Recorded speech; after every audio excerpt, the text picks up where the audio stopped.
তুমি যদি আখিরাত মুখী হও, দুনিয়া তোমার পায়ের নিচে আমি আল্লাহ দিয়ে দিব। কিন্তু যে আল্লাহ ঘোষণা দিল ওই আল্লাহর কথা আমরা শুনি না, ওই আল্লাহর দাসত্ব করি না। মুয়াজ্জিন কয় আসসালাতু খায়রুম মিনান নাওম, ঘুমতে নামাজ ভালো। যুবক পায়ে মাথায় লেপটা টান দিয়ে কয় না না না, নামাজের সে ঘুমেই বালা। আছে না নাই? অথচ যে আল্লাহ আপনারা আমার নিয়ামত দিছে, এই আল্লাহর ডাকে আপনি আমি সাড়া দিই না। কিন্তু এই জন্য আল্লাহ বলছে, দেখবেন যে বাড়িতে কুকুর লালন পালন করে মালিক, এই কুকুরটাও কিন্তু মালিকের ডাকে সাড়া দেয়, মালিকের আনুগত্য করে, মালিকের বিরোধী কাজ করে না। এজন্য আল্লাহ কয়, বান্দারে তোরে আমি আল্লাহ বানাইলাম, 24 ঘন্টা আমি আল্লাহ না ঘুমাইয়া আমি আল্লাহ পাহারা দেই। হে মানুষ, তুমি ঘরের ভিতরে গুনাহ করো, আমি আল্লাহ দরজার ফাঁক দিয়া বাতাস নামক অক্সিজেন দিয়া তোকে আমি আল্লাহ জীবিত রাখি। তে কুকুর তার মালিকের মার পানি খেয়ে জুটাবাসীকে তার মালিকের সাথে বেঈমানি করে না, মালিকের আনুগত্য করে। আর তোরে আমি আল্লাহ বানাইলাম, তুই আমার আনুগত্য করস না। আল্লাহ কয় উলাইকা কাল আনআম, এই সমস্ত মানুষ কুকুরের মতন, চতুষ্প জানোয়ারের মতন। আল্লাহ কয় না, বালহুম আদল, এর চাইতে আরো খারাপ। কারণ কুত্তা মালিক চিনে, আমরা আল্লাহরে চিনলাম। ওয়াজেতে বেটা গেছে, মাহফিলতে গেছে বাড়িতে, রাতের 1টার সময়, জাব্বা জুব্বা একবারে কালো কালো, জাব্বা জুব্বা মা ফ্ল্যাট কালো, কুট কালো লাগায় বাড়িতে গেছে। বেড়াতে একটা হালা কুত্তা আছে।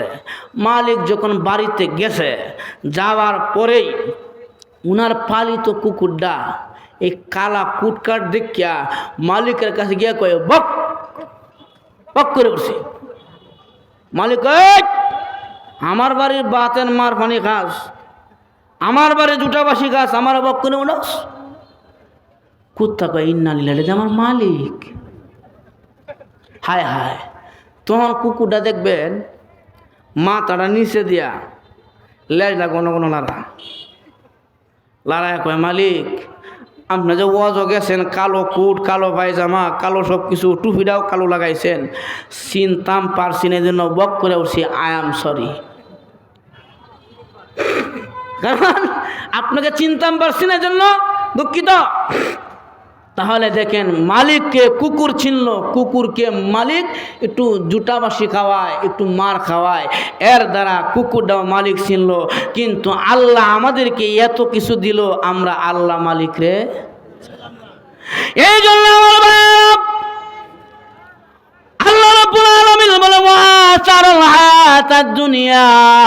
দুনিয়াকে যারা প্রাধান্য দিবে আখিরাতের উপরে, তারাও হবে 2 নম্বরে জাহান্নামের কারণ।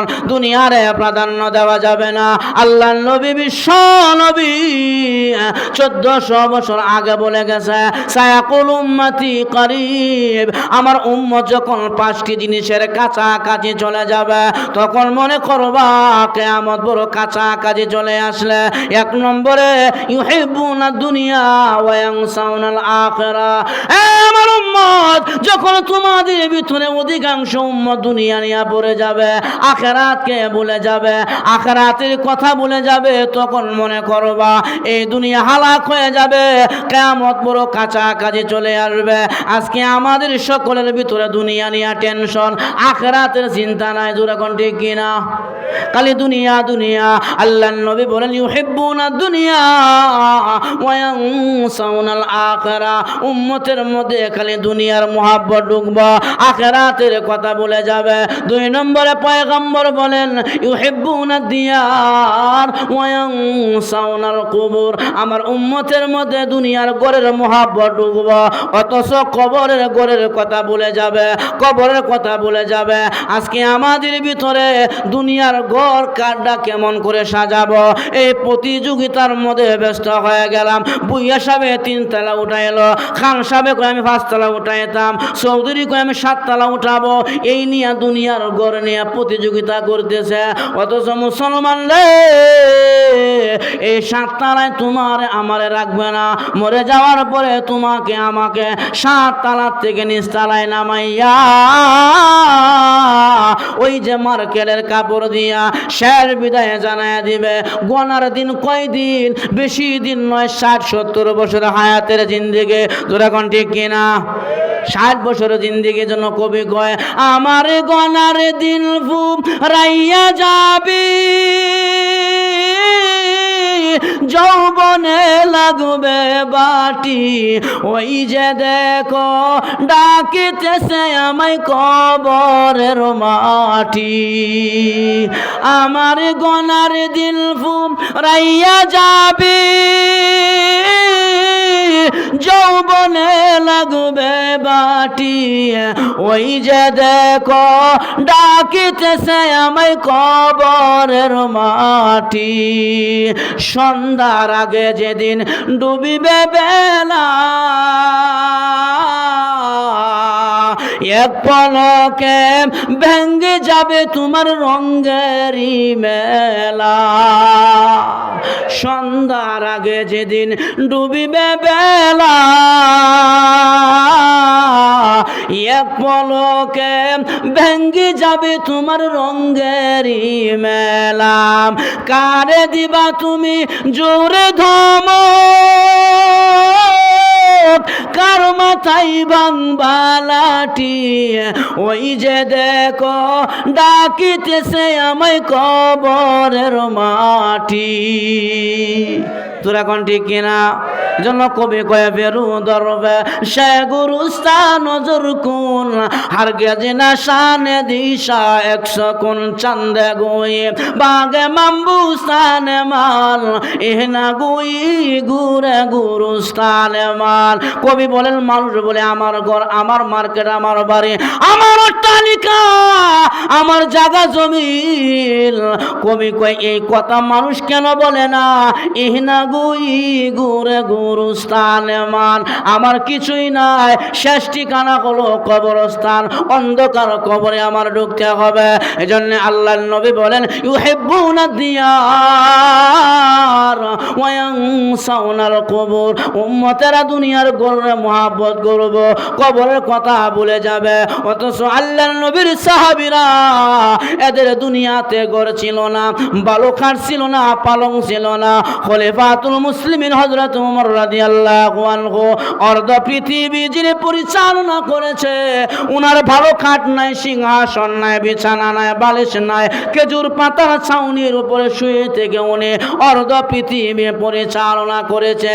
এরা তার একে দুনিয়া ছিল, দুনিয়ার মুহাব্বত, দুনিয়ার ঘরের মুহাব্বত এদের অন্তরে ছিল না। কিন্তু তারা ঠকে নাই। আল্লাহর নবী, বিশ্ব নবী রাহমাতুল লিল আলামিনকে যখন আমার আল্লাহ উর্দু ভ্রমণে দাওয়াত দিয়ে নিয়েছেন মেরাজের রজনীতে, আল্লাহর নবীকে উর্দু ভ্রমণে নেওয়ার পরে আল্লাহ সব নবীকে দেখাইলেন। জান্নাতে ঢুকলেন, জাহান্নাম ঢুকলেন, আল্লাহ সব দেখাইলেন। জান্নাতের নাজ ও নিয়ামত আল্লাহর নবীকে দেখানো হলো।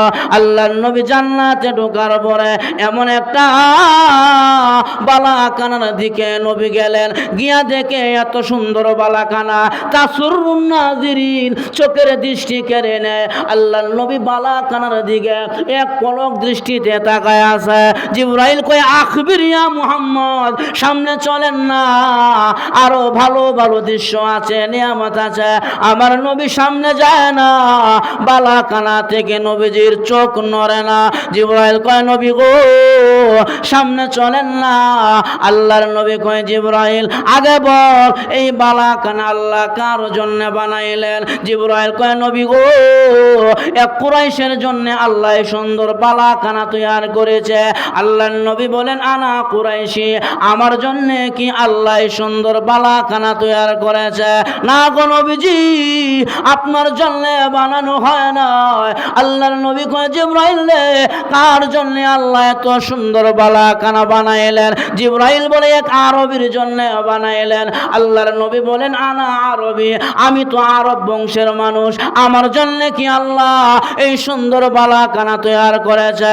আল্লাহর নবীর জবাবে জিবরাইল কয় না, আপনার জন্য বানানো হয় না রে জিবরাইল, আল্লাহ সুন্দর বালাখানা কার জন্য বানাইলেন? এবার জিবরাইল বলে এক যুবকের জন্য আল্লাহ এত সুন্দর বালাখানা তৈরি করেছে। নবী কয় আনা শাবাব, আমি তো যুবক, আমার জন্য কি আল্লাহ এত সুন্দর বালাখানা বানাইলেন? জিবরাইল কয় না, আপনার জন্য বানানো হয় না। এবার নবী ডাক দিয়ে কয় জিবরাইল রে, শাবাবি কুরাইশি আরবি এমনে কেন বলো?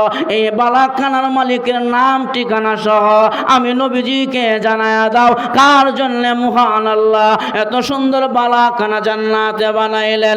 এবার জিবরাইল বলে নবী গো এত সুন্দর বালাখানা আল্লাহ বানাইলেন আপনার সাহাবী হযরত ওমর ইবনে খাত্তাব রাদিয়াল্লাহু আনহুর জন্য। কারণ ওমরের দুনিয়াতে ঘর নাই, বাড়ি নাই, বিছানা নাই, পালং নাই, ভালো একটা সিংহাসন নাই, তার একে দুনিয়াকে মাইনাস করেছে আল্লাহ, তার জন্য জান্নাতে বালাখানা বানাইছে। আর আমরা দুনিয়ার ঘর নিয়ে পড়ে আছি, তোরা কোন ঠিক কিনা? 3 নম্বরে নবী কই ইউহিব ইলাহা লা ইলাহা ইল্লাল্লাহু মুহাম্মাদুর রাসূলুল্লাহ সাল্লাল্লাহু আলাইহি ওয়াসাল্লাম। 3 দিন ব্যাপী 37তম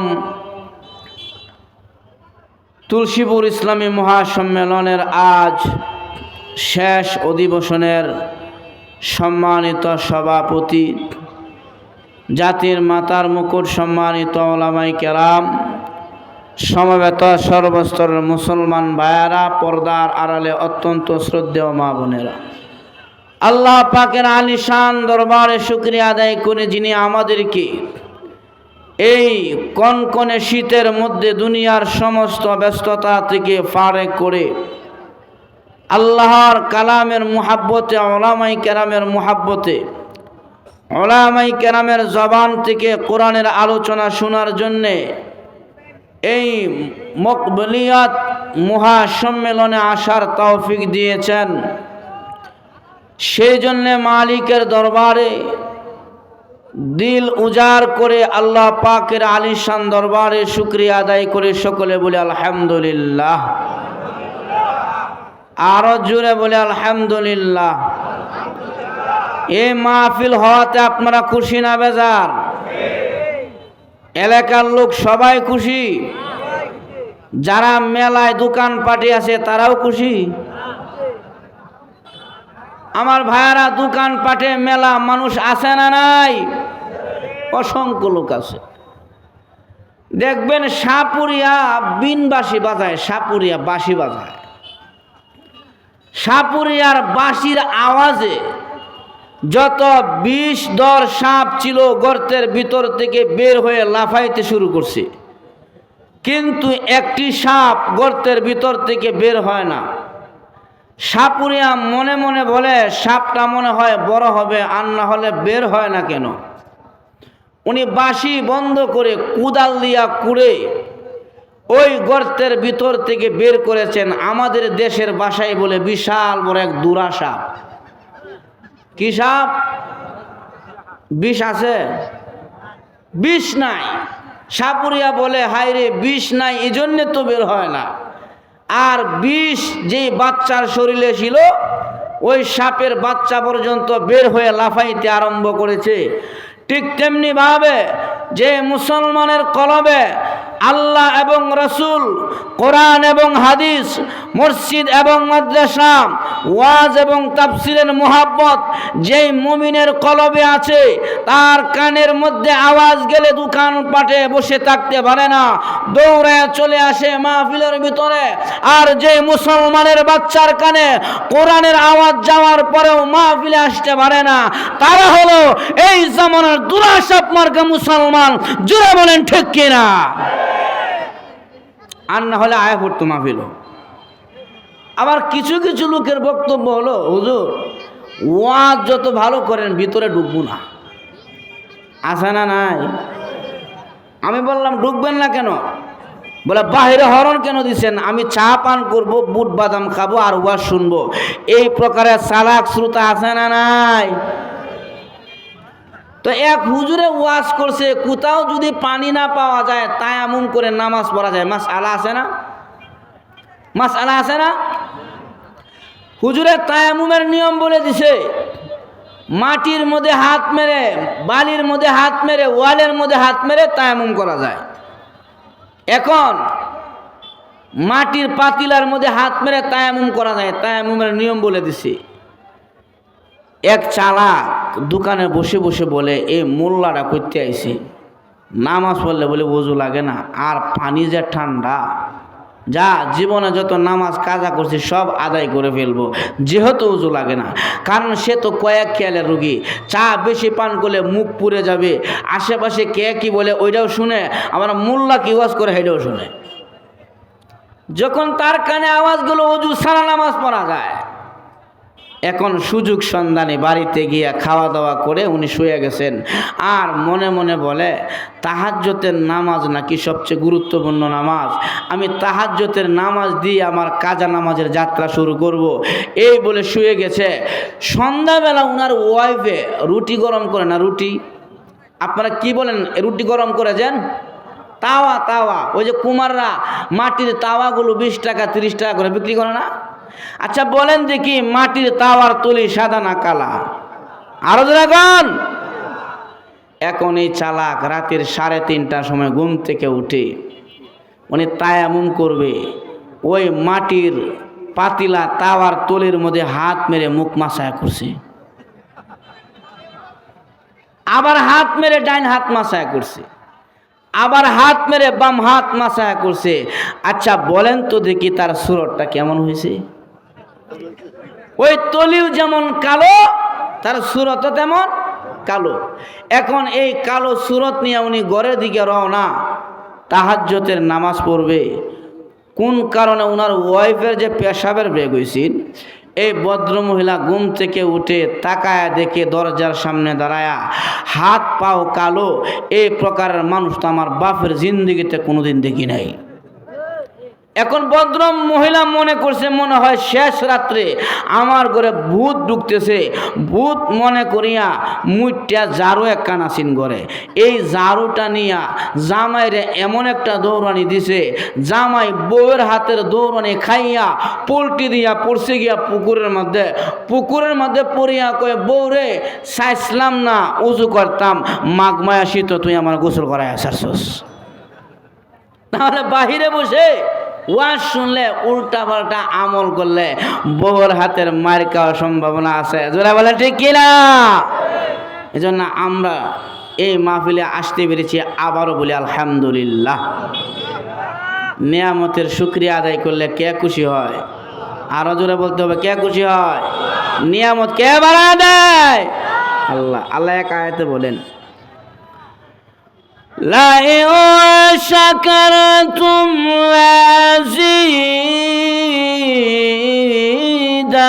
لأزيدنكم ولئن كفرتم إن عذابي لشديد।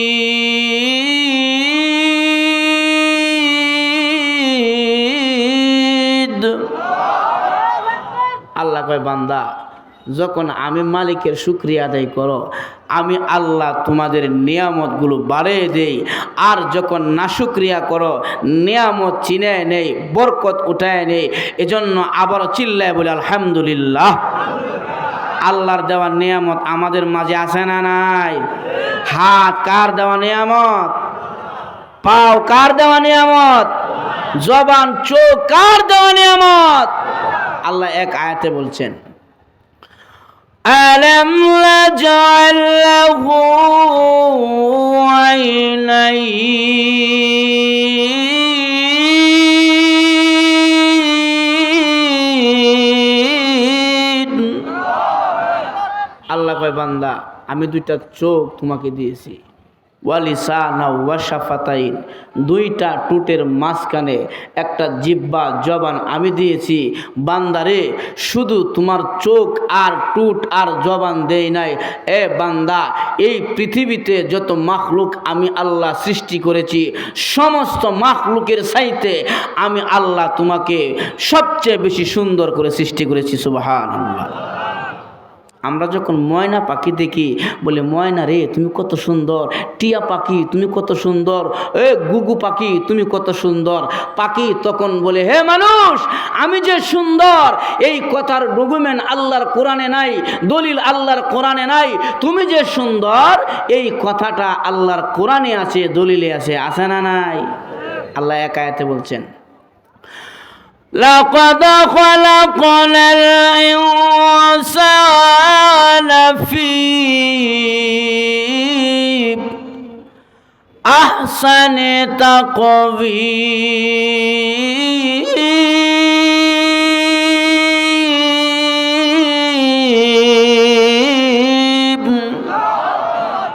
لقد خلقنا الإنسان في أحسن تقويم أحسن لكل شيء আল্লাহ কয় প্রত্যেকটি বস্তু থেকে আমি আল্লাহ তোমাকে সুন্দর করে সৃষ্টি করেছি। এই জন্যে মানুষ যত সাজে তার সৌন্দর্য তত বৃদ্ধি পায়। জোড়া কোন ঠিক কিনা? একজন মানুষ যদি হাতে ঘড়ি লাগায় তার সৌন্দর্য বাড়ে, চোখে চশমা লাগালে সৌন্দর্য বাড়ে, মাথায় পাগড়ি লাগালে সৌন্দর্য বাড়ে, লম্বা জামা লাগাইলে সৌন্দর্য বাড়ে, বাড়ে না? কুত্তারা যদি ব্লাউজ পিন্ধে একদম যা, বিলারে যদি বিলারে চোখে যদি চশমা পরে একদম যা, সৌন্দর্য বাড়ব আর ডং সাজবো। কিন্তু মানুষ যত সাজে তার সৌন্দর্য আল্লাহ তত বৃদ্ধি করে দেয়। এটা মানুষের সিফত, মানুষের গুণ। এজন্য আল্লাহ আমাদেরকে বড় মায়া করে, দয়া করে, আদর করে, বড় সুন্দর করে বানিয়েছে। আলহামদুলিল্লাহ।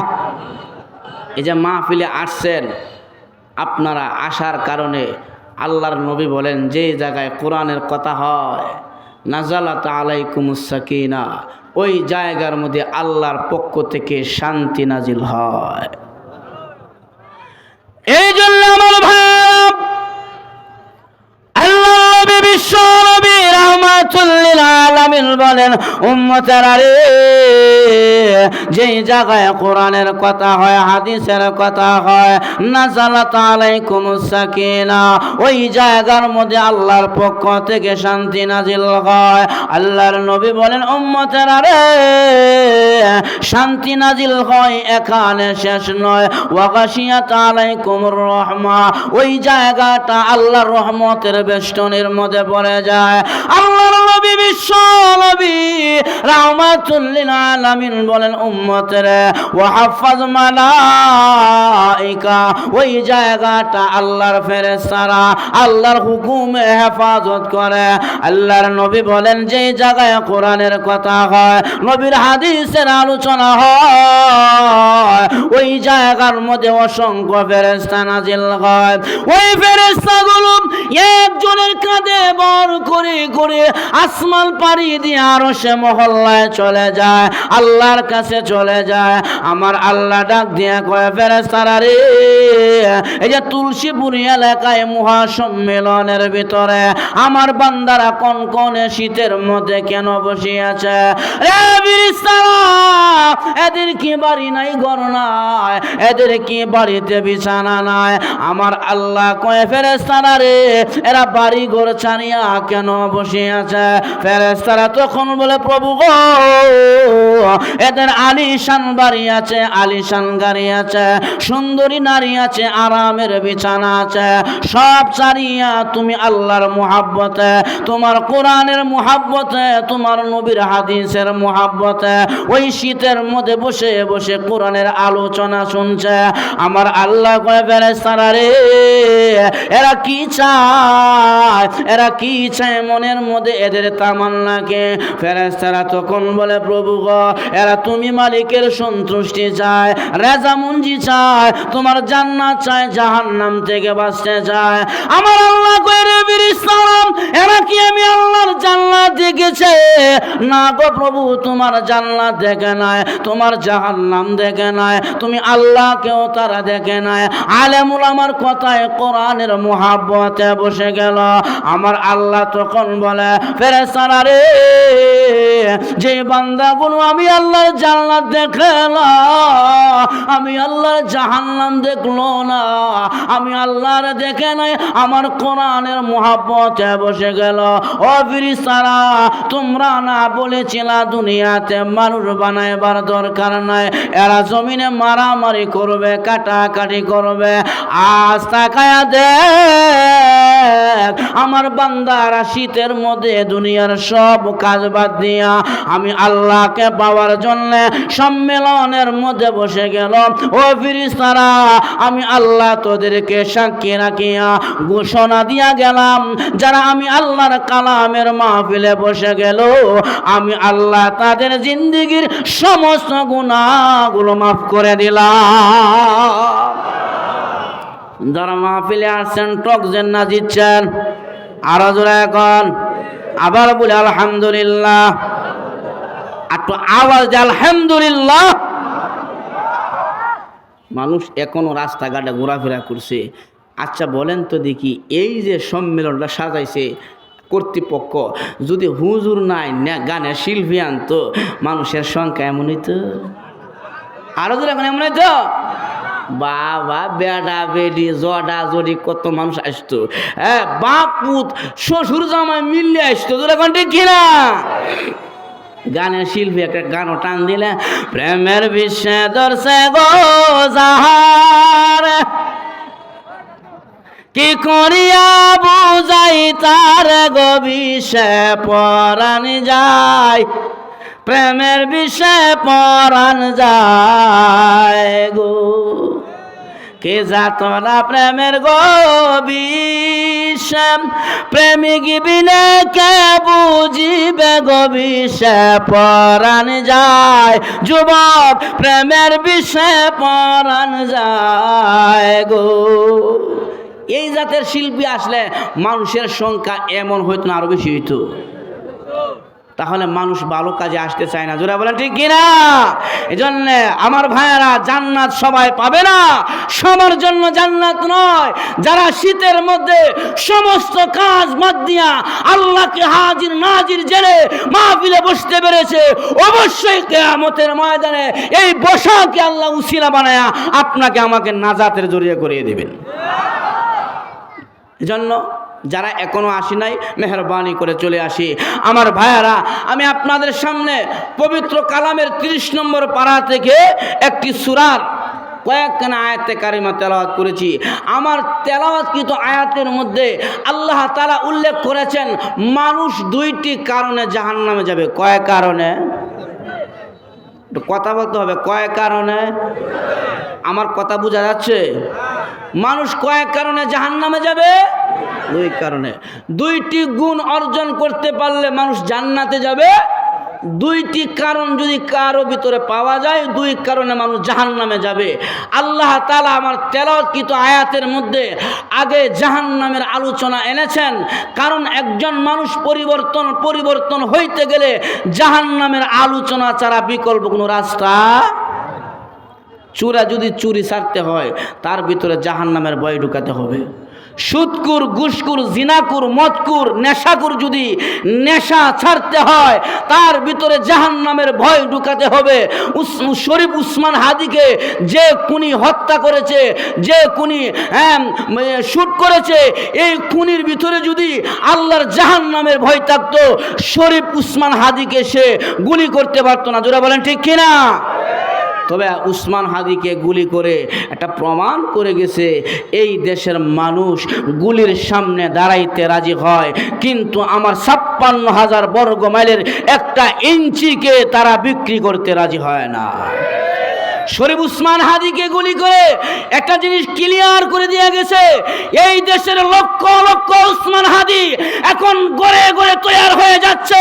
এরা দেশের জন্য, জাতির জন্য, এই মাটি ও মানুষের জন্য হাজারো উসমান হাদি গুলির সামনে যাবে, এরপরেও ভারতের কাছে এই দেশ বিক্রি করবে না। জোরে বলেন ঠিক কিনা? এটা প্রমাণ করে গেছে উসমান হাদি, যে আমার মতন অসংখ্য উসমান হাদি তৈয়ার হবে, যারা নিজের জীবন বিসর্জন দিয়ে হলেও এই 56,000 বর্গ মাইলের জমিন বাংলাদেশকে ওরা রক্ষা করবে, জীবন দিবে, পরিবার দিবে, সব দিবে। এরপরও আমার দেশ, মাটি, মানুষের বিরুদ্ধে কাউকে যাইতে দেওয়া হবে না। তাহলে ওই উসমান হাদির খুনির ভিতরে যদি আল্লাহর ভয় থাকতো, সে কি করতো না? খুন করতো না। একজন মানুষ পরিবর্তন হইতে গেলে জাহান্নামের আলোচনা ছাড়া সম্ভব নয়। কারণ আল্লাহর নবী বলছেন, আন্নার ও আসাদ্দু হাররা, মানুষ রে জাহান্নাম বড় কঠিন। আন্নার ও আসাদ্দু হাররা, আল্লাহর নবী বলেন জাহান্নাম বড় কঠিন, জাহান্নামের আগুন কঠিন। দুনিয়ার আগুনের চাইতে আরো 69 গুণ পাওয়ার বেশি জাহান্নামের আগুনের। আল্লাহর নবী বিশ্ব নবী রাহমাতুল লিল আলামিন বলেন, উম্মত এই জাহান্নাম মহান আল্লাহ রাব্বুল আলামিন 30 বছর জাহান্নামকে আগুনে পোড়াইলেন। 10 বছর জাহান্নামকে আগুনে পোড়ানোর কারণে জাহান্নাম লাল বর্ণের হয়েছে। আরো 10 বছর জাহান্নামকে আগুনে পোড়ানো হলো, জাহান্নাম সাদা বর্ণের হয়ে গেছে। দেখবেন কামারের দোকানে যখন লোহাকে আগুন দিয়ে পোড়ানো হয়, প্রথম লোহার কালার হয় লাল, আরো যখন পোড়ানো হয় তখন লোহাটা সাদা হয়ে যায়। আল্লাহর নবী বলেন 10 বছর জাহান্নামকে আগুনে পোড়ানোর কারণে এই জাহান্নাম লাল বর্ণের হয়েছে। আরো 10 বছর জাহান্নামকে আগুনে পোড়া হলো, জাহান্নাম সাদা বর্ণ ধারণ করেছে। আরো 10 বছর জাহান্নামকে আগুনে পোড়ানো হলো, জাহান্নাম কালো বর্ণের হয়েছে। হাদিসে হিয়া মুসলিমিয়া বলা হয়েছে, এমন কুচকুচে অন্ধকার জাহান্নাম, এমন অন্ধকার জাহান্নাম, এই জাহান্নামের ভিতরে হাজার হাজার মানুষ, হাজার হাজার মানুষ হাজার হাজার বছর জাহান্নামের আগুনে জ্বলবে। অন্ধকারের কারণে 2 ভাই একই জাহান্নামের ভিতরে পড়বে, এক ভাই আরেক ভাইকে দেখবে না, এমন অন্ধকার। এই জাহান্নামকে আল্লাহ বানানোর পর আমার নবী বিশ্ব নবী রাহমাতুল লিল আলামিন ওনার দরবারে জিবরাইল একদিন আসলেন। আসার পরে আল্লাহর নবী তাকায়া দেখে জিবরাইলের চেহারাটা বড় বিবর্ণ, চেহারার মধ্যে চিন্তার ছাপ দেখা যায়।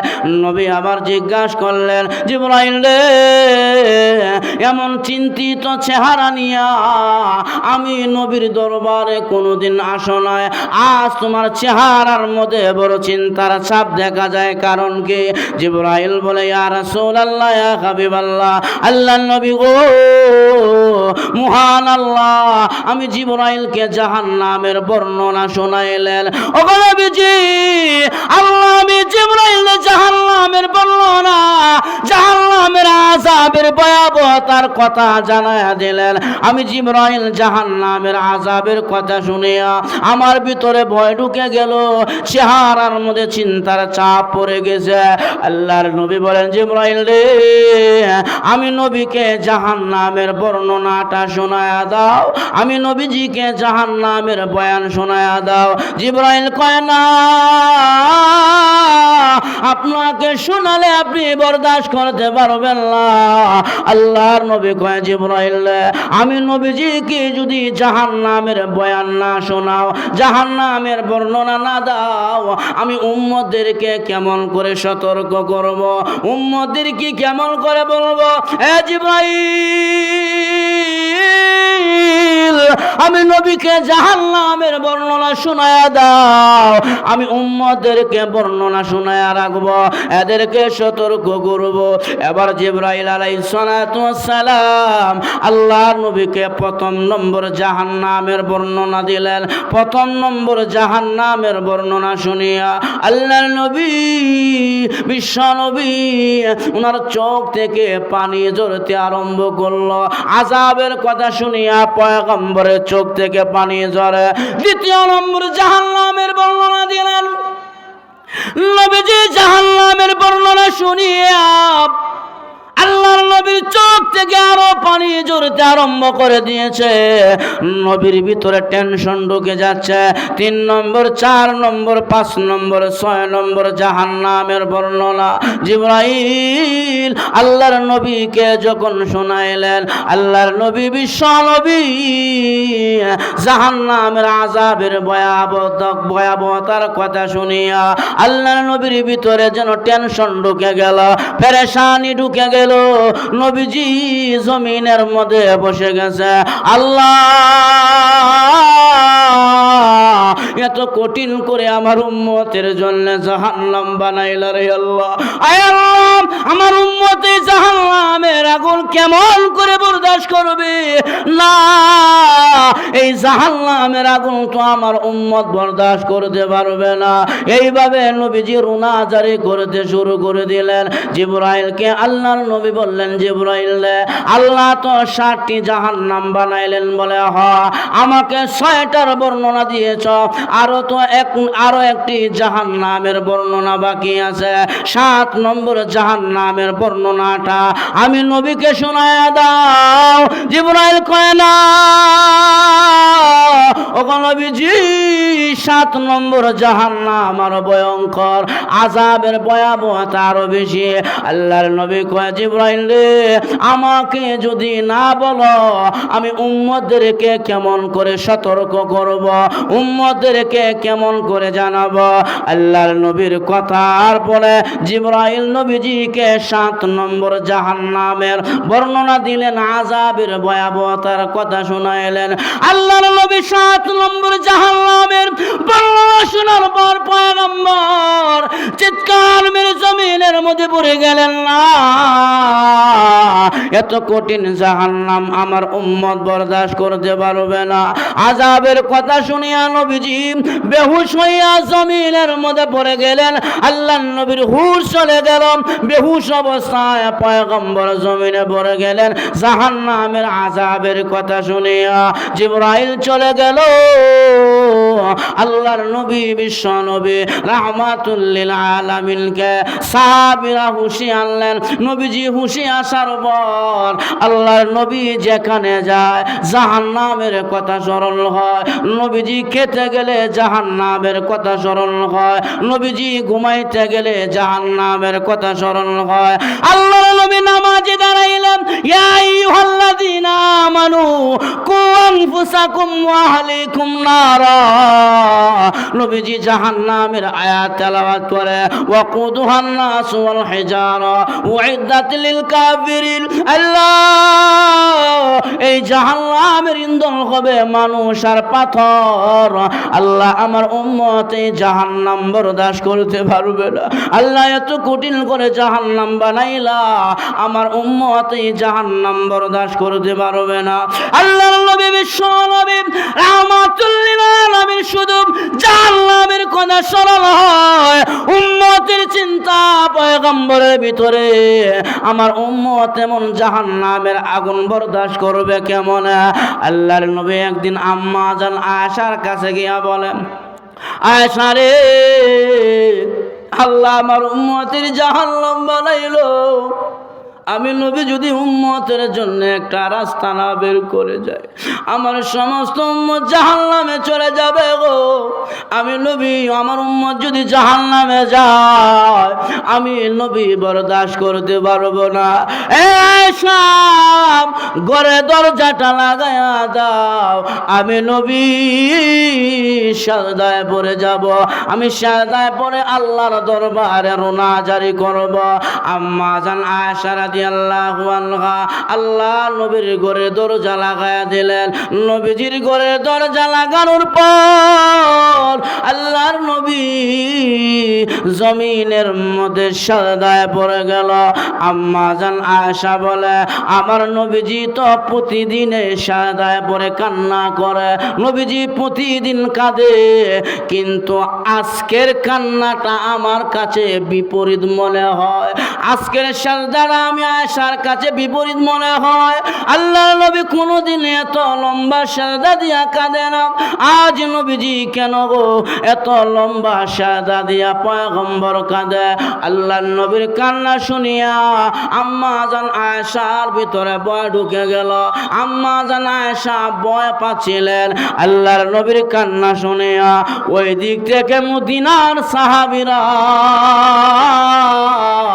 নবীজির সন্ধান না পেয়ে আল্লাহর নবী কোথায় গেল, সাহাবীরা এক মুহূর্ত নবীজিকে না দেখলে তাদের ভালো লাগে না। নবী কোথায়, নবীর সন্ধানে বের হয়ে গেল। আবু বকর সিদ্দিক রাদিয়াল্লাহু আনহু দৌড়ে গেলেন আম্মা জান আয়েশা আল্লাহর ঘরের কাছে গিয়া শুনে আম্মা জান আয়েশার ঘরের ভিতর থেকে গুনগুনায়া নবীজির কণ্ঠের কান্নার আওয়াজ বাহিরে আসতেছে। আবু বকর সিদ্দিক রাদিয়াল্লাহু আনহু নবীর ঘরের দরজার কাছে যাইয়া আল্লাহর নবীর ঘরে দরজার কাছে গিয়া করাঘাত করেছে। ওগো নবীজি, আমি আপনার হিজরতের সাথী আবু বকর আসছি গো, দরজাটা খুলিয়া দেন না। আপনার বলে কি ব্যথা আর বেদনা। আমি আবু বকরের কাছে বলেন, মদিনার কোনো মুনাফিক বেঈমান আপনাকে কষ্ট দিয়েছে কি? আমার কাছে বলেন, আমি তার উপযুক্ত বিচার করব। আল্লাহর নবীর ঘরে দরজা খোলে না, নবীজির কান্নায় থামে না, নবীজির মাথা জমিন থেকে ওঠে না। এইভাবে আবু বকর বারবার রিকোয়েস্ট করার পরেও নবীর ঘরে দরজা খোলা হয় না। আবু বকর সিদ্দিক রাদিয়াল্লাহু আনহু ব্যর্থ হইয়া অসহায় হইয়া নবীর ঘরের দরজার সামনে দাঁড়ায়া আল্লাহর নবীর সাথে কান্না করতে শুরু করে দিলেন। আল্লাহ, তোমার নবী যদি এইভাবে কাঁদে গো, আমরা সাহাবীরা কেমন করে বরদাস্ত করব? আল্লাহর নবীকে আমরা কলিজা দিয়া ভালোবাসি, ভালোবাসার মানুষ যদি এইভাবে কাঁদে আমরা কেমন করে বরদাস্ত করব? আবু বকর দাঁড়ায়া দাঁড়ায়া কান্না করে। হযরত ওমর রাদিয়াল্লাহু আনহু তলোয়ারটা বের করে বলে, এ মদিনার মুনাফিক বেঈমানরা, বল আমার নবী কোথায়? আল্লাহর নবী এখনো কেন মসজিদে নববীতে আসে না? নবীকে এক মুহূর্ত না দেখলে আমাদের ভালো লাগে না। বল নবী কোথায়? নবীর সন্ধানে ওমর বের হয়ে গেল, তলোয়ারটা বের করেন আল্লাহর নবীর ঘরের কাছাকাছি চলে গেলেন। গিয়া দেখে আবু বকর নবীর ঘরের দরজার সামনে দাঁড়াইয়া চোখের পানি ছেড়ে ছেড়ে কান্না করে। হযরত ওমর রাদিয়াল্লাহু আনহু আবু বকরকে দেখে সালাম দিলেন আর বললেন, আবু বকর, আমার নবীকে দেখছ? নবী কোথায়? আবু বকর বলে, ওমর রে, নবীর কথা বলিও না, কান পেতে শুনো। আল্লাহর নবী ঘরে লম্বা সাজদা দিয়া কাঁদে।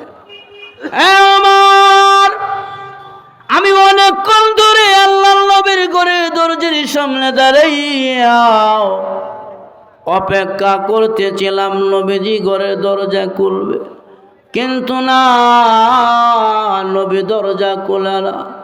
ওমর রে, বলো নবী যদি এইভাবে কাঁদে বরদাস্ত করা যায়?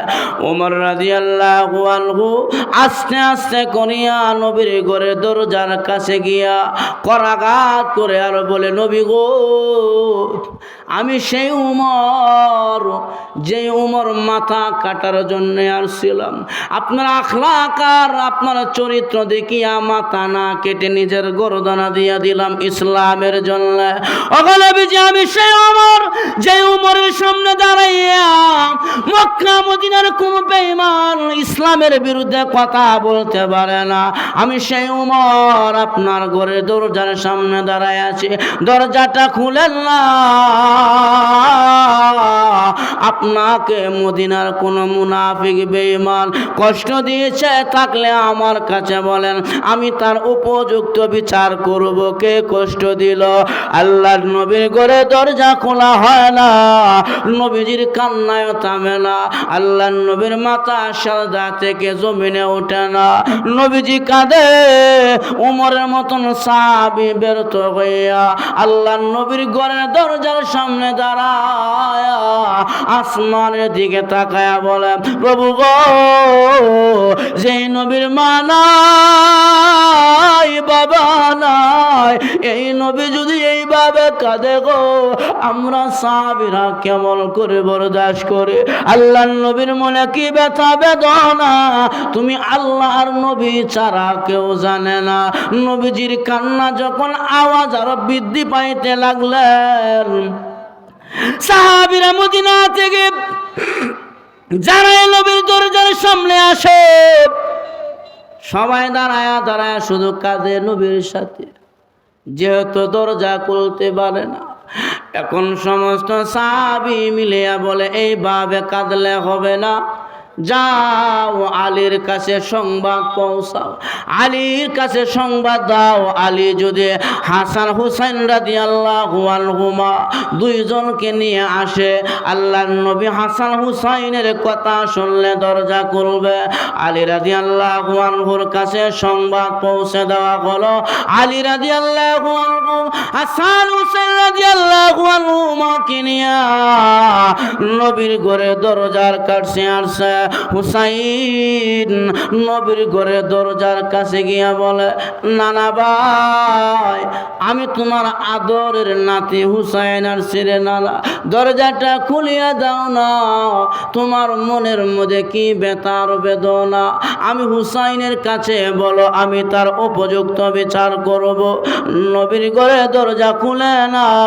হুসাইন বলে, নানা রে, সন্তান যদি অভিমান করে, মা থাকলে মা সন্তানের অভিমান ভাঙ্গায় দেয়, বাবা থাকলে বাবা সন্তানের অভিমান ভাঙ্গায়। ওরে নানা, এই জমিনে তোমার মা নাই, তোমার বাবা নাই, কে তোমার অভিমান ভাঙ্গাবে রে নানা? আমরা দুই ভাই আসছি, দরজাটা খুলে মনের কষ্ট ব্যথা আমাদের কাছে বলো। আল্লাহর নবীর ঘরে দরজা খুলে না। আম্মা জান আয়েশাও কাঁদে, নবীও কাঁদে। হযরতে হুসাইন নানার ঘরে দরজা খুলতে না পেরে দরজার সামনে দাঁড়ায়া বাচ্চা মানুষের মতন আল্লাহর নবীর সাহাবে হুসাইনও কান্না করে, বাচ্চা মানুষের মতন কাঁদে। আবু বকর কাঁদে, উসমান গনি কাঁদে, সালমান ফারসি কাঁদে। এইভাবে কান্নার রোল যখন পড়ে গেল, সংবাদটা চলে গেল মা ফাতেমার কাছে। হযরতে ফাতেমা রাদিয়াল্লাহু আনহা সংবাদ শুনিয়া আল্লাহর নবীর ঘরের দরজার কাছে এসে দেখে হাসান কাঁদে, হুসাইন কাঁদে, আবু বকর কাঁদে, উসমান গনি কান্না করে। হযরতে ফাতেমা রাদিয়াল্লাহু আনহা দরজার মধ্যে হালকা ভাবে আঘাত করে বলে, আব্বা গো, আমি তোমার মেয়ে ফাতেমার ছেলে আব্বা, আব্বা দরজাটা খুলিয়া দেখো না। মদিনার বড় বড় সাহাবীরা কাঁদে, ও আব্বা, যে হুসাইন তুমি আব্বার চেহারা দেখলে খোদার কথা বলে যায়।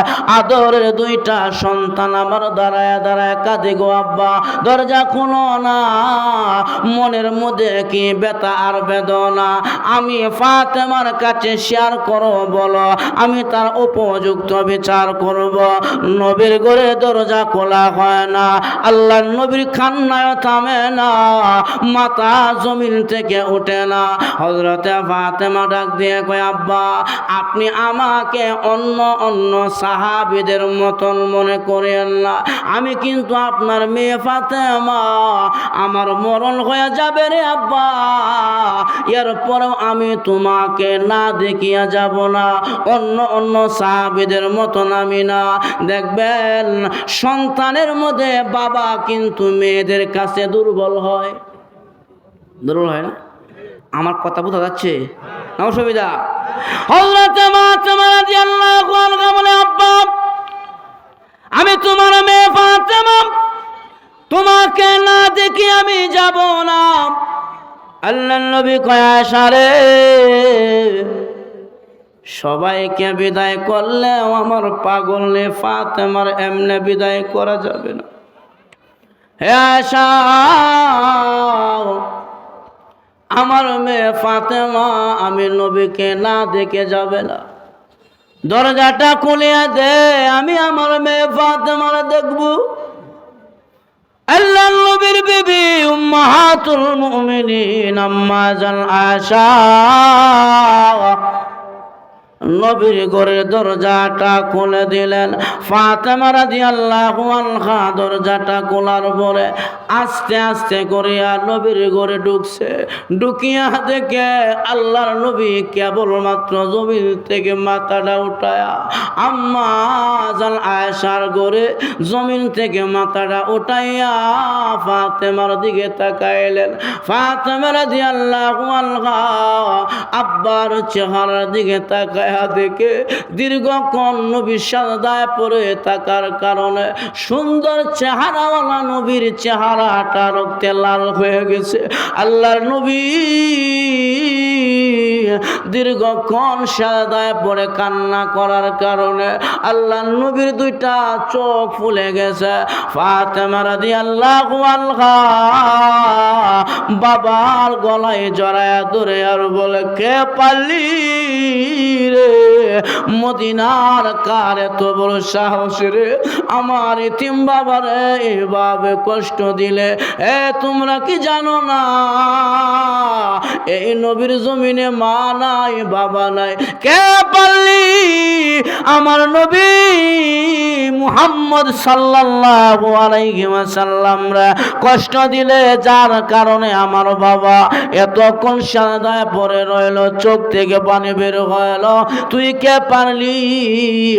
এইভাবে ফাতেমা রাদিয়াল্লাহু আনহা আব্বার এই দৃশ্য দেখিয়া গলায় জোরে ধরে কান্না করে আল্লাহর নবী কয়, ফাতেমা রে মদিনার কেউ আমি নবীকে কষ্ট দেয় না।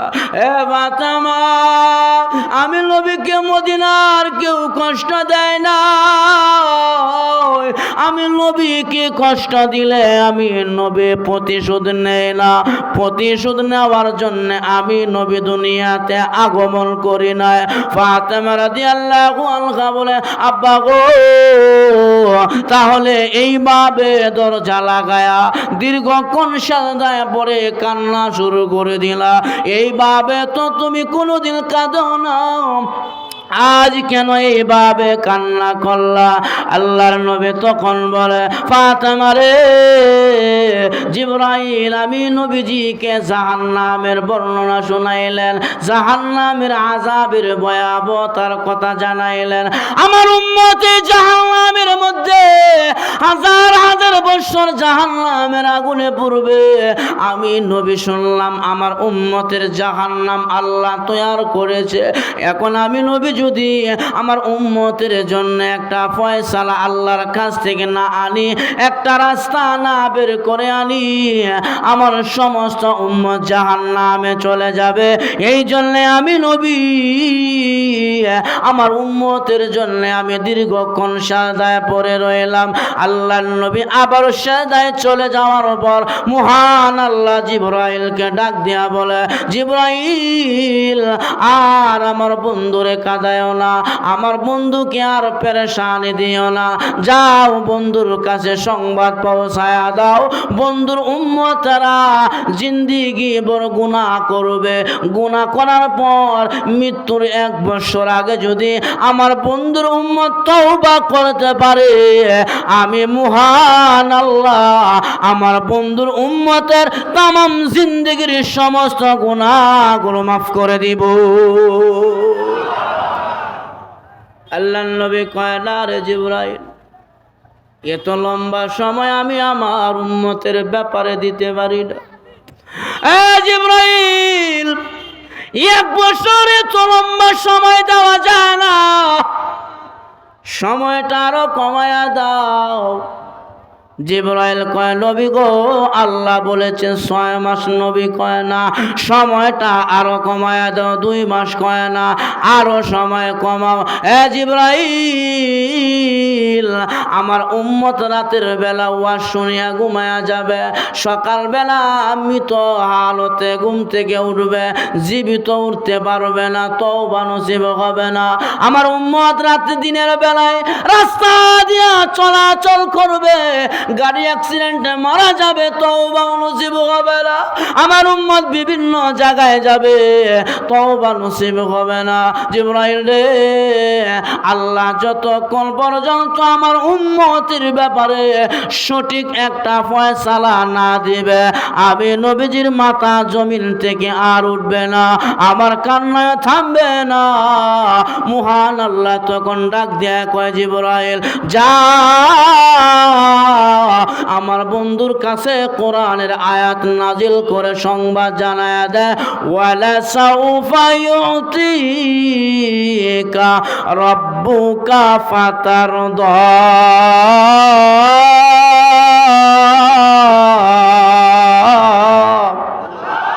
আল্লাহ ডাক দিয়া কয়, নবী চিন্তার কারণ নাই, ওয়ালা সাউফা ইউতিকা রাব্বুকা ফাতারদা।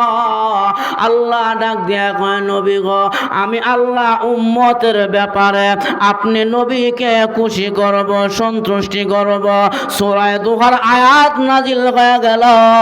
এই আয়াতের ব্যাখ্যায় তাফসীর ওয়ালারা লিখেছে, ইয়াউমা ইয়াকুমুল হিসাব, আল্লাহ হিসাবের কাজ যখন সম্পূর্ণ করবেন, জান্নাতীরা জান্নাতে যাবে, জাহান্নামীরা জাহান্নামে যাওয়ার পর আল্লাহ মাঝখানে নবীকে জিজ্ঞাসা করবে, হাল রাদিতু ইয়া মুহাম্মদ, বন্ধু তুমি কি খুশি? আমার নবী বলবে, না গো আল্লাহ, আমি খুশি হইতে পারি না, আমার উম্মত এখনো জাহান্নামে আছে, জাহান্নামে উম্মত রাখিয়া আমি নবী খুশি হইতে পারি না। আল্লাহ কয়, যান, আপনার বরকতে আরো কিছু জাহান্নামী উম্মতকে মাফ করে আমি আল্লাহ জান্নাতি বানায়া দিলাম। দ্বিতীয়বার জিজ্ঞাসা করবে, হাল রাদিতু ইয়া মুহাম্মদ, বন্ধু তুমি খুশি? নবী কয়, না আমি খুশি না, এখনো আমার উম্মত জাহান্নামে আছে। আর তৃতীয়বার জিজ্ঞাসা করবে, হাল রাদিতু ইয়া মুহাম্মদ, বন্ধু তুমি খুশি? নবী কয়, না আমার উম্মত এখনো জাহান্নামে আছে। আল্লাহ কয়, জান, আরো কিছু উম্মত মাফ করে দিলাম। এইভাবে 3 বার 4 নম্বর বার জিজ্ঞাসা করবে, হাল রাদিতু ইয়া মুহাম্মদ, বন্ধু তুমি কি খুশি? আমার নবী কয়, না আল্লাহ, আমার একজন কালেমাওয়ালা উম্মত তোমার জাহান্নামের আগুনে জ্বলবে, আমি নবী ততক্ষণ পর্যন্ত খুশি হইতে পারি না। আল্লাহ তখন ডাক দিয়া বলবে, নবী গো, আমি আল্লাহ তো ঘোষণা দিলাম উম্মতের ব্যাপারে আপনি নবীকে খুশি করব, সন্তুষ্টি করব। ওই দিন মহান আল্লাহ সমস্ত জাহান্নামী উম্মতদেরকে জাহান্নাম থেকে উঠাইয়া জান্নাতি বানাইয়া এরপরে আমার নবীকে মহান আল্লাহ খুশি করে দিবে। তাহলে আমার ভাইয়েরা, উম্মত কয়েক কারণে জাহান্নামে যাবে। আর জোরে এখন আপনার খারাপ লাগতেছে, কুয়াশার মধ্যে আর কিতা হইতো, জোরে এখন ঠিক কিনা? কয়েক কারণে জাহান্নামে যাবে। আরো জোরে, 1 নম্বরে আল্লাহ 1 নম্বর কারণ হোক, এই জমিনের মধ্যে যারা সীমা লঙ্ঘন করবে, সীমা লঙ্ঘনকারীরা জাহান্নামে যাবে। সীমা লঙ্ঘনের ব্যাখ্যা করেছে মুফাসসিরিনে কেরাম অনেকগুলো ব্যাখ্যা। তার মধ্যে 1 নম্বর সীমা লঙ্ঘনকারী হইল তারা আল্লাহর আসমান ও জমিনের উপরে তাকিয়া আল্লাহকে মানে না যারা। আরো জোরে এখন আছে না নাই? তারা ইংলিশটা কয় দিয়ার গড ইজ নট, আল্লাহ বলতে কেউ নাই, এদেরকে নাস্তিক বলা হয়। এমন লোক আছে না নাই? তারা কয় দিয়ার গড ইজ নট, আল্লাহ বলতে কেউ নয়। আচ্ছা বলেন দেখি, এই আসমান জমিন গ্রহ নক্ষত্র চন্দ্র সূর্য এটা এমনি চলে না একজন চালানেওয়ালা আছে? আছে না নাই? যিনি চালায় তিনি কে? আমার আল্লাহ। তাহলে যারা আল্লাহর অস্তিত্বকে বিশ্বাস করে না, আল্লাহর অস্তিত্বকে বিশ্বাস করে না, আল্লাহকে বিশ্বাস করে না, এদেরকে বলা হয় নাস্তিক। নাস্তিকরা আল্লাহর অস্তিত্বকে বিশ্বাস করে না, এরা হলো প্রথম নম্বরে সীমালঙ্ঘনকারী। 2 নম্বরে সীমালঙ্ঘনের ব্যাখ্যা করেছে মুফাসসিরিনে কেরাম, যারা আল্লাহ মানে নবী মানে না, নবীর খতমে নবুয়ত মানে না। একদল আহমদিয়া কাদিয়ানি দাবি করে আল্লাহর নবীর খতমে নবুয়ত মানে না, তারা বলে মির্জা গোলাম আহমদ কাদিয়ানি নাকি নবী। নাউজুবিল্লাহ, আছে না নাই? কাদিয়ানিরা নবীর খতমে নবুয়ত মানে না, আখেরি নবী মানে না। অথচ সুবহানাল্লাহ কোরআনের মধ্যে ঘোষণা দিয়েছে, মা কানা মুহাম্মাদুন আবা আহাদিম মির রিজালিকুম ওয়ালাকির রাসূলুল্লাহি ওয়া খাতামান নাবিয়িন। আমার আল্লাহ আমার নবীকে খাতামুন নাবিয়িন বানাইয়া, শেষ নবী বানাইয়া আল্লাহর নবীকে আল্লাহ জমিনে পাঠাইলেন।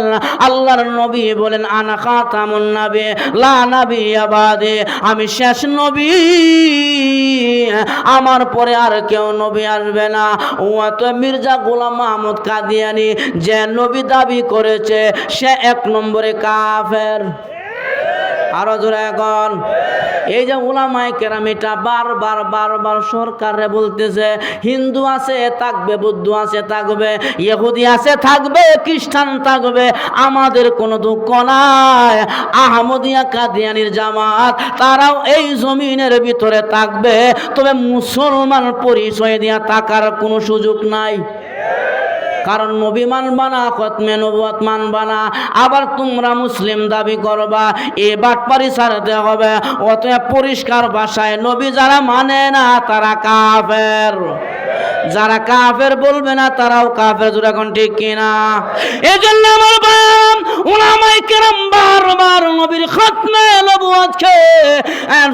নবুয়তকে টিকাবার জন্য কাদিয়ানীদেরকে কাফের দাবির ঘোষণাতে উলামায়ে কেরাম ঢাকাতে সম্মেলন করেছে। সরকারের কাছে বারবার জোর দাবি জানায়, কিন্তু সরকারি ভাবে ঘোষণা করা হয় না। কিন্তু এবারের অবস্থাটা ভিন্ন রকম। জোরে এখন ঠিক কিনা? তন্ত্রমন্ত্র শেষ, আলেম উলামার বাংলাদেশ। জুড়ে বলেন ঠিক কিনা? তন্ত্রমন্ত্র শেষ, কোরআন হাদিসের বাংলাদেশ। আমরা এই দেশের মধ্যে আর চাঁদাবাজদেরকে এই দেশের ক্ষমতার মসনদে দেখতে চাই না। বহু দেখেছি, বহু করেছ, বহু রূপ দেখাইছ, 16 বছর স্বৈরাচারী করেছ, মুসলমানদের হক নষ্ট করেছ, ওলামায়ে কেরামকে জেলের ভিতরে আবদ্ধ করিয়া টর্চারিং করেছ। এবার আমরা আলেম উলামাদেরকে সংসদে পাঠাবো, রাজি আছেন ইনশাআল্লাহ? এজন্য মুসলমান আর ধোঁকা খাইবেন না, ধোঁকা খাওয়ার দিন শেষ। এখন মুসলমান বুঝে গেছে, মুসলমান এখন বুলেট আর গুলি ভয় পায় না, রাইফেল আর পিস্তল ভয় পায় না, সেনাবাহিনী পুলিশ ভয় পায় না। এ বাংলাদেশের মানুষ ইসলামের জন্য, কোরআনের জন্য বুকের তাজা রক্ত দিতে তৈরি আছে। আমরা বারবার বলছি কাদিয়ানীদেরকে মুসলিম তোমরা ঘোষণা করো, এই যে কয়ে তারা শুনেই না। অতএব ইনশাআল্লাহ এই দেশের মধ্যে ইসলামের সূর্য উকি দিয়েছে, সূর্য উঠবে যদি আপনারা পাশে থাকেন। রাজি আছেন ইনশাআল্লাহ? আমরা ইনশাআল্লাহ আগামীতে সংসদে উলামায়ে কেরাম দেশ শাসন করবে। উলামায়ে কেরাম দেশ শাসন করলে এই দেশের টাকা বাহিরে যাবে না। উলামায়ে কেরাম দেশ শাসন করলে বেগম পাড়া বাড়ি হবে না। উলামায়ে কেরাম দেশ শাসন করলে ব্যাংক লুণ্ঠন হবে না। অতএব আমরা এমন চাঁদাবাজদেরকে আর সংসদে দেখতে চাই না, যারা ক্ষমতার মসনদে এসে দেশের টাকা পাচার করে বেগম পাড়া পানি বাড়ায়। এমন ক্ষমতাসীনদেরকে আমরা আর ক্ষমতার মসনদ দেখতে চাই না। কারণ আমরা বারবার দেখেছি দেশের টাকা লুণ্ঠন করে বেগম পাড়া বাড়ি বানায়। আছে না নাই? আর খালি কয় আমাদেরকে ধরবে। এই মিয়া, আমরা দেশের, এই দেশের মালিকানা সূত্রে আমরা এই দেশের মালিক, আমরা ভাড়াটিয়া নয়। জোরে বলেন ঠিক কিনা? অতএব যারা আমাদেরকে ঘাড় ধরে বের করে দিবে, মৌলবাদ রাখবে না, জঙ্গে রাখবে না, আজকে কই গেলা? কোথায়? অস্তিত্ব নাই, আর টিকতেও পারবে না এজন্য আমার ভাইয়ারা সীমা লঙ্ঘনে 2 নম্বর ব্যাখ্যা, যারা নবী মানে না আল্লাহ মানে তারাও সীমা লঙ্ঘনকারী। জোরে বলেন ঠিক কিনা? 1 নম্বর গুলো ব্যাখ্যা অনেকগুলো দিলে সারা রাত তো চলে যাবে। 2 নম্বরে আসেন, আল্লাহ কয় 2 নম্বর কারণ হলো ওয়া আসারুল হায়াতাদ দুনিয়া, যারা দুনিয়ারে প্রাধান্য দেয় আখিরাতের উপরে তারাও হলো 2 নম্বর কারণ। এটা হলো 2 নম্বর কারণ। আজকে আমাদের সমাজে দেখবেন আগে দুনিয়া পরে আখিরাত। ব্যবসায়ীর কানের মধ্যে মুয়াজ্জিনের কণ্ঠে হাইয়া আলাস সালাহ হাইয়া আলাল ফালাহ যাওয়ার পরে মুয়াজ্জিন মসজিদে আসে না, দুনিয়া নিয়ে পড়ে থাকে, আসে না নাই? মুয়াজ্জিনের কণ্ঠে হাইয়া আলাস সালাহ হাইয়া আলাল ফালাহ বলে যখন নাকি আজান দেয়, এ কল্যাণের দিকে আসো, সফলতার দিকে আসো, ব্যবসায়ী কোন রাহেন ফালা আর সলা, আগে ব্যবসা করে লই। যখন ঠিক কিনা? সে কি করলো? দুনিয়ারে প্রাধান্য দিল, আখিরাতের ডাক তার কানে গেল না। ব্যবসায়ী তার ব্যবসাকে প্রাধান্য দিল, আখিরাতের ডাকে মসজিদে আসলো না। চালক তার চালানিকে প্রাধান্য দিল, আখিরাতের ডাকে মসজিদে আসলো না। অতএব আগে দুনিয়া না, আগে আখিরাত, আগে নামাজ তারপরে কাজ। জোরে বলে ঠিক কিনা? আগে নামাজ তারপরে কাজ। আগে আল্লাহর ডাকে সাড়া দেন। এই পৃথিবীতে যা কিছু আল্লাহ বানাইছে আপনার আমার জন্য বানাইছে। জোরে কোন ঠিক কিনা? আপনি আল্লাহর গোলামি করবেন, এই দুনিয়াতে যা কিছু আছে সব আপনার গোলামি করবে। আজকে আমরা আল্লাহর দাসত্ব ভুলে গেছি, আল্লাহর গোলামি করি না। অথচ আল্লাহ বলছে, হে মানুষ, দুনিয়ারে প্রাধান্য দিও না, আখিরাত প্রাধান্য দাও। কান টান দিলে মাথা